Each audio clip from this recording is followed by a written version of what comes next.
Queridos amigos, aquí estoy otra vez para exponeros un tema más de mi libro Para Salvarte. El tema de hoy va a ser el origen del hombre a la luz de la ciencia actual y de la Biblia. Voy a ver hasta qué punto es verdad o es mentira eso de que el hombre viene del mono. Porque en todos los medios de comunicación y en los colegios, las escuelas, las universidades, continuamente se nos dice que el hombre viene del mono. Continuamente se nos habla de nuevos descubrimientos arqueológicos que encuentran restos humanos primitivos de 1 millón de años, de 2 millones de años, de 3 millones de años, hasta de 4 millones de años. Se han encontrado en Etiopía restos humanos que tienen pinta de mono. Tienen un gran pronatismo, una frente huida, un aspecto simiesco, pinta de mono. Y entonces, conclusión, el hombre viene del mono. Es una realidad que estos restos humanos de Richard Leakey, encontrado en Kenia, o de, qué sé yo, de los que han encontrado en Etiopía, de Lucy, unos restos humanos, de Man Lucy, en Etiopía, 4 millones de años, y tienen pinta de mono. Podríamos decir, bueno, muy bien, son monos, no, son hombres. Son hombres. ¿Por qué eran hombres? Porque si junto a esos restos hay cenizas o piedras ahumadas, restos de fuego, eran humanos. Solo el hombre usa el fuego, el animal no usa el fuego. Si cuando esos restos simiescos, con pinta de mono, aparecen utensilios, aparecen herramientas hechas de piedra o hechas de huesos, si hay herramientas, eran restos humanos. Solo el hombre usa herramientas, los animales no usan herramientas. Si estos restos humanos están en monumentos funerarios, eran humanos, no eran de animales. Solo el hombre da culto a sus muertos. Los animales no dan culto a sus muertos, los abandonan. Pero el hombre sí. El hombre entierra a sus muertos, le hace un monumento funerario y tiene un recuerdo para sus muertos. Por lo tanto, no hay duda de que estos restos con apariencia de mono, aspecto simiesco, eran restos humanos. Por lo tanto, el hombre viene del mono. Esto es lo que se nos repite a todas horas en los medios de comunicación y en los centros de enseñanza.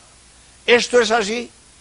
Pues vamos a ver hasta qué punto sí y hasta qué punto no, porque vamos a armonizar lo que dice la ciencia sobre el origen del hombre y lo que dice la Biblia, porque la Biblia dice que Dios hizo a Adán de una figurita de barro, del barro de la tierra.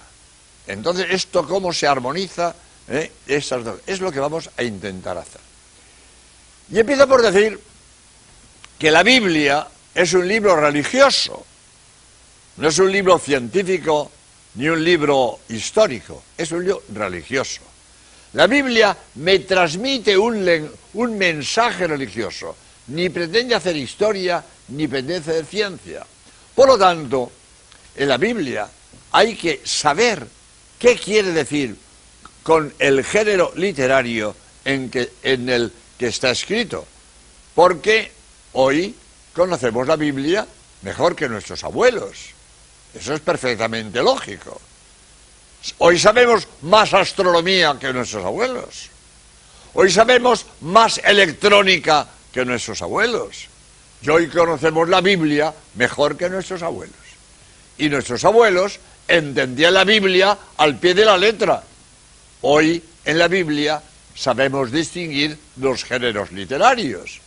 Hay género histórico, hay género épico, hay género lírico, hay género alegórico, y hoy sabemos distinguir los géneros literarios de la Biblia. Y entonces, cuando la Biblia me dice algo, yo debo saber si el género es histórico, o es alegórico, o es épico, o es lírico. Bien. Entonces, empezamos por decir que la Biblia no es un libro, no pretende hacer historia ni hacer ciencia. Por lo tanto, lo interesante en la Biblia no es el hecho que me cuenta, sino el mensaje encarnado en el hecho que me cuenta. ¿El hecho sucedió o no sucedió?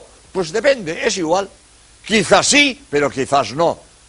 Cuando la Biblia me habla de Job o me habla de Jonás, lo interesante no es que realmente existió Job, que realmente existió Jonás. Lo importante es qué mensaje me comunica en el personaje de Job y en el personaje de Jonás. ¿Existió Job? A lo mejor sí, a lo mejor no, me es igual. ¿Existió Jonás? A lo mejor sí, a lo mejor no, me es igual. La importancia no es que Job existiera, ni Jonás existiera. La importancia es el mensaje que me transmite en el libro de Job y en el libro de Jonás. Lo vamos a entender muy bien con la parábola del hijo pródigo. Cuando Cristo quiere hacernos ver lo padre que es Dios, lo perdonador que es Dios, me cuenta la parábola del hijo pródigo. Un padre tenía 2 hijos, uno le pidió la herencia, se fue a lejanas tierras, derrochó la herencia con malas mujeres, se arruinó, se arrepintió, volvió, y cuando vuelve su padre sale al encuentro y le da un abrazo. Y ahora viene el listillo. Si eso es mentira, si eso es un cuento, es una parábola. ¿Y qué? Es verdad que es un cuento, es verdad que es una parábola, pero la fuerza no está que realmente existió el hijo pródigo. La fuerza está que Cristo, para hablarme de lo padre que es Dios, de lo misericordioso que es Dios, me cuenta la parábola del hijo pródigo. ¿Existió o no existió? Es lo de menos. La fuerza no está que existiera el hijo pródigo. La fuerza está que la enseñanza de la parábola me habla de lo padre que es Dios, de lo perdonador que es Dios.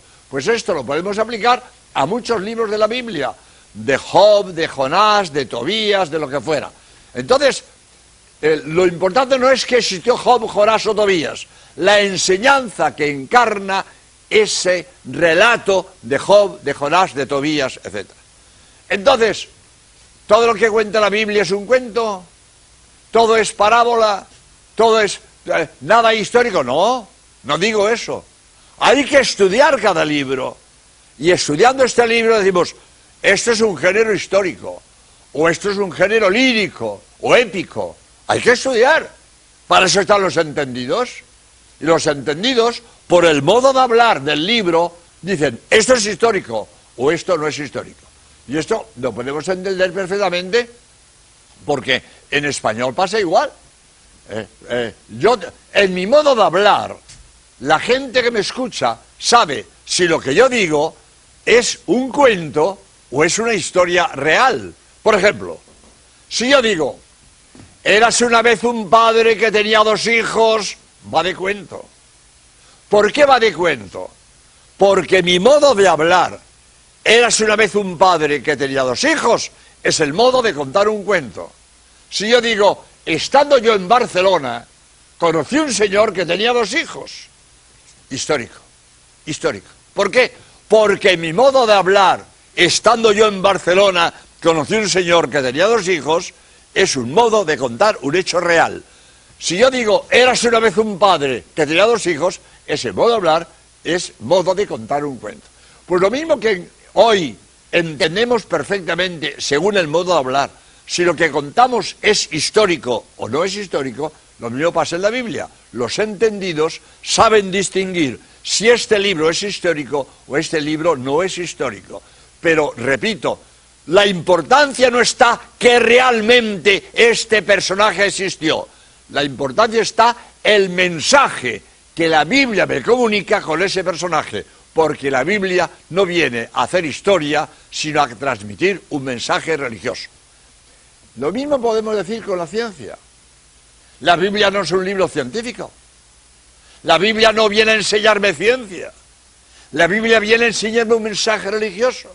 Por lo tanto, no pasa nada si la Biblia tiene errores científicos. No pasa nada.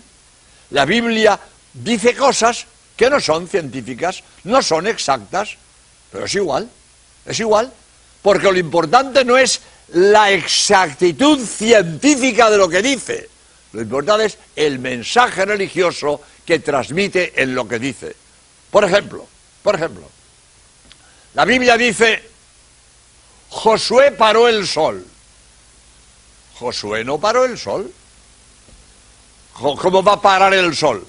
Si el sol no da vueltas alrededor de la Tierra, es la Tierra la que da vueltas alrededor del sol, y que en su rotación nos presenta distintas partes de su superficie. Por lo tanto, el sol no da vueltas alrededor de la Tierra, pero la Biblia va como hablaba aquella gente. Si aquella gente se creía que el sol da vueltas alrededor de la Tierra, pues la Biblia habla como hablaba aquella gente. Josué paró el sol. No, Josué no paró el sol. Josué no pudo parar el sol, porque el sol no da vueltas alrededor de la Tierra. Por lo tanto, la Biblia, cuando dice Josué paró el sol, eso no es verdad. Josué no pudo parar el sol. Pero la Biblia va como hablaba aquella gente, y no nos extrañemos de eso, porque también hoy no hablamos con exactitud. Hoy también decimos, el sol sale y el sol se pone, y no es verdad. El sol ni sale ni se pone, sino que es la Tierra la que en su rotación ofrece a los rayos solares distintas partes de su superficie. Por lo tanto, el sol ni sale ni se pone. Sin embargo, hablamos así, el sol sale, el calendario, hoy el sol sale a tal hora. No, señor, el sol ni sale ni se pone, pero hablamos de las cosas de la Tierra tal como se ven desde aquí, aunque ese modo de hablar no sea exacto. Lo mismo pasa con los números. Los números en la Biblia son simbólicos muchísimas veces. Hay que saber entender lo que quiere decir. Son simbólicos. Y lo mismo que nosotros hacemos. Le digo a uno, oye, ya era hora que llegaras, que llevo esperándote 3 horas. No son 3 horas, son 15 minutos. Y esos 15 minutos, digo yo, 3 horas. Porque exagero. Cuando digo 3 horas, no son 3 horas exactas, que son 180 minutos. Cuando digo 3 horas, no son 180 minutos, son mucho tiempo, mucho tiempo. Y para decir que llevo esperándole mucho tiempo, digo que llevo aquí 3 horas. No son 3 horas, son 15 minutos. O digo, oye, te he llamado 1000 veces y nunca estás en casa. Hombre, no le has llamado 1000 veces, le has llamado 4. Pero para decir muchas veces, digo 1000 veces. Te he llamado 1000 veces, no estás nunca en casa. No son 1000, son 4. Pues lo mismo que nosotros, en nuestro modo de hablar, los números muchas veces son simbólicos, pues lo mismo en la Biblia. Hay muchos libros simbólicos, muchos números simbólicos. Por lo tanto, a esto voy, no tenemos que creer la Biblia al pie de la letra. Hay que saber qué quiere decir, porque a veces su lenguaje no es exactamente lo que dice. ¿Por qué digo esto? Porque cuando la Biblia dice que Dios hizo a Adán del barro de la tierra, no significa que sea arcilla, dice materia. Dios hizo a Adán de la materia, que la materia puede ser un cuerpo de mono. Tan materia es un cuerpo de mono como el barro. El barro es materia mineral y el cuerpo de mono es materia sensitiva, pero materia, porque materia se contrapone a espíritu. Y si el animal no tiene espíritu, es materia sensitiva. Y si el barro no tiene espíritu, es materia mineral.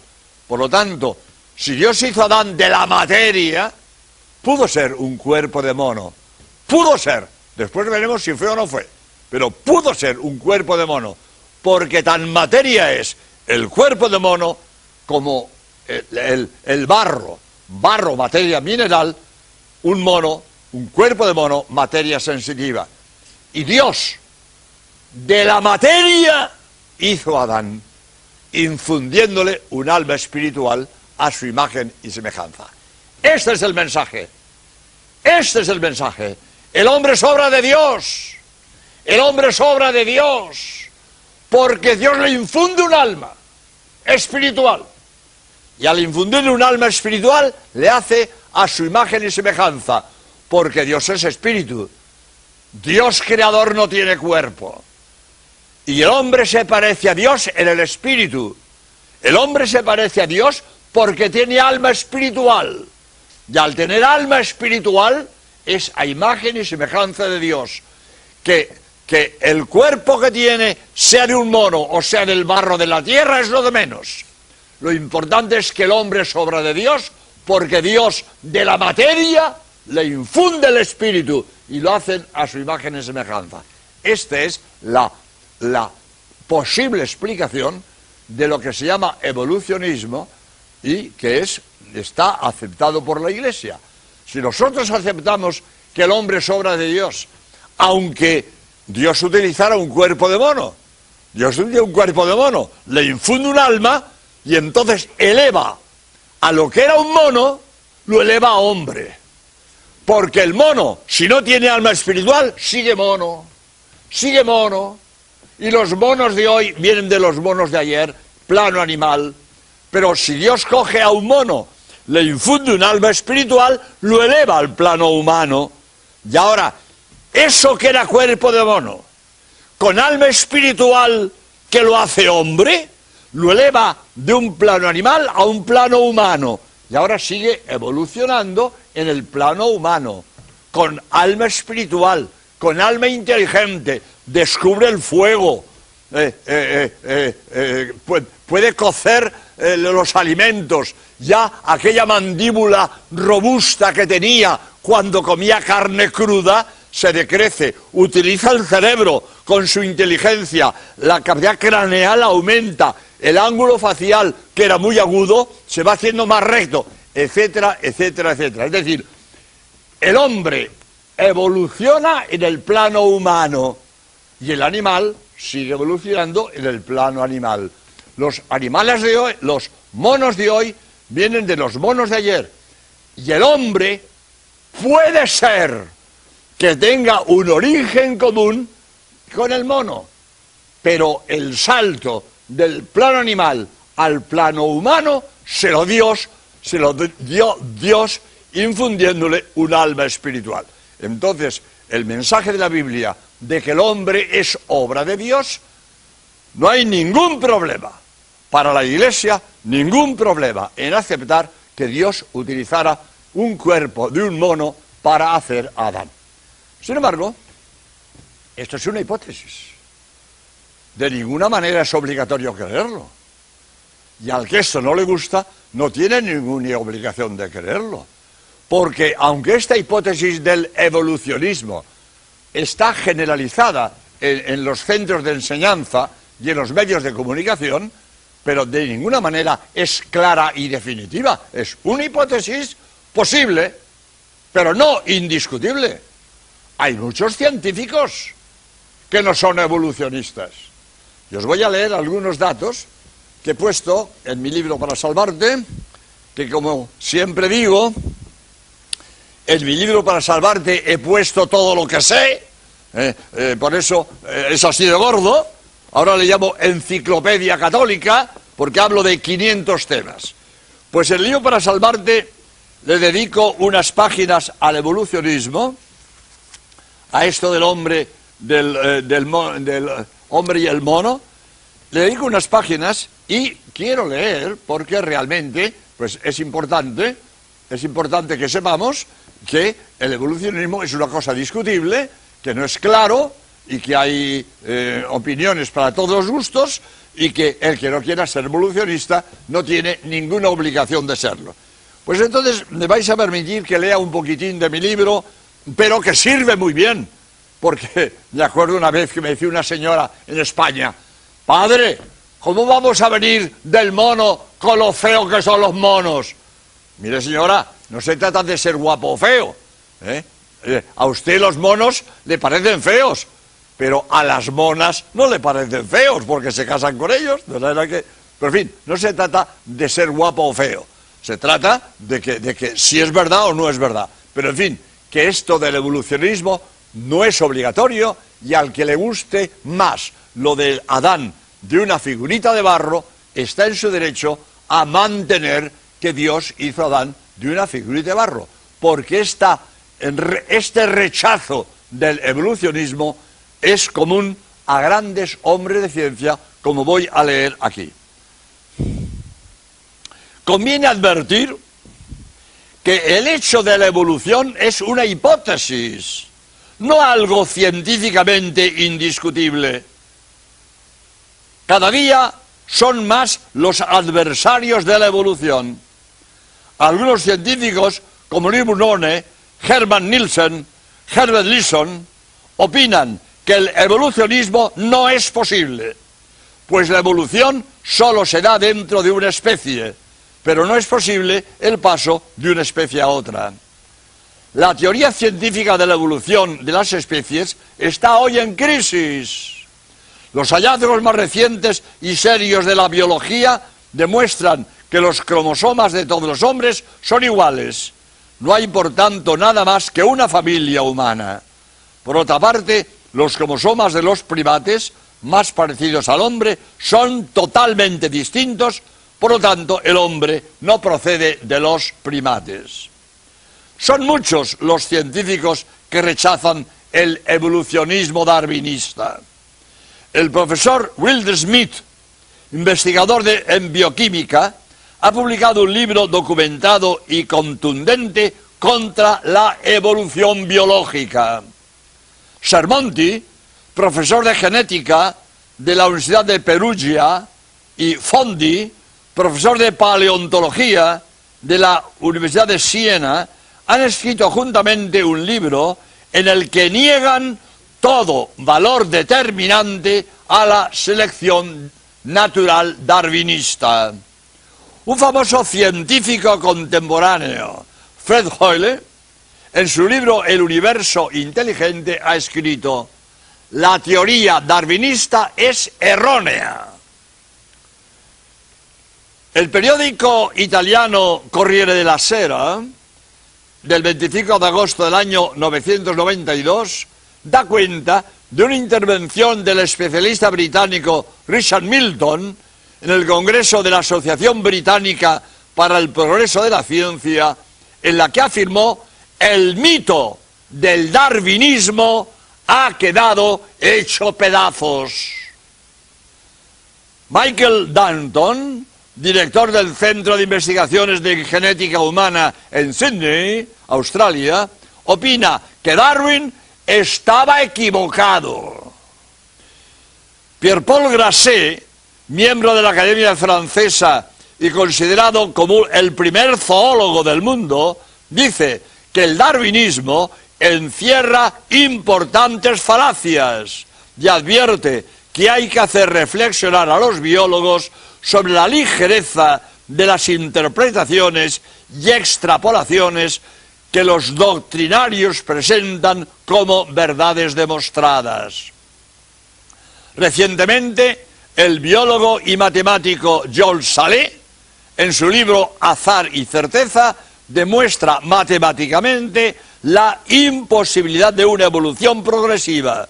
Afirma que desde el origen de la vida, que se calcula ocurrió hace 3.000 millones de años, no ha habido tiempo para que la primera célula viva evolucione hasta el hombre, pues el número de probabilidades es del orden de 10 elevado a menos 100, es decir, una probabilidad tan mínima que para los científicos es prácticamente imposible. Lo mismo afirmó Murray Eden en el simposio que tuvo lugar en 1966 en el afamado Instituto Research de Filadelfia, etcétera, etcétera, etcétera. Es decir, con esto, ¿qué quiere decir? Que quede claro que el evolucionismo no es indiscutible, ¿eh?